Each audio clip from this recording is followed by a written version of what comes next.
મિત્રો, શું તમે જાણો છો ની રિપ્લેસમેન્ટ એટલે શું? તો ચાલો આજે જાણીએ. મારું નામ છે ડૉક્ટર હિતેશ કુકડિયા. હું એક MS orthopaedic, MCH orthopaedic, joint replacement અને જોઈન્ટ પ્રિઝર્વેશન સર્જન છું.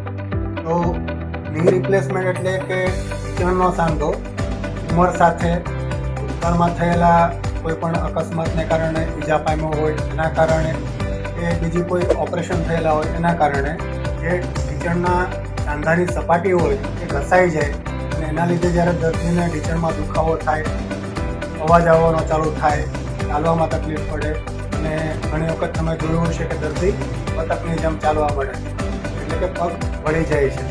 તો ત્યારે ઢીંચણના સાંધાને બદલવાની જરૂર પડે છે. ઢીંચણનો સાંધો બદલવામાં, આખો સાંધો બદલવામાં ઘણી બધી ગેરમાન્યતાઓ એવી હોય છે કે હાડકું કાપી અને એની બદલે પ્લાસ્ટિકનો કે હાથે નાખી દેશે. એમાં ખરેખર એવું નથી હોતું. ખાલી જે સાંધાનો તમારો ખરાબ થયેલો ભાગ છે એટલો જ કટ કરી અને એની બદલે આ પ્રકારના મેટાલિક ઇમ્પ્લાન્ટ નાખવામાં આવે છે, જેથી કરી અને સાંધો પાછો પોતાની રીતે વર્ક કરી શકે. આ ક્લિપ જો જે લોકોને સાંધાના રિપ્લેસમેન્ટની જરૂર હોય અને તમારી જાણમાં હોય એવા લોકોને મોકલજો, જેથી કરીને આ જે ગેરમાન્યતાઓ છે એમાંથી એ લોકો પણ બહાર આવી શકે. ધન્યવાદ.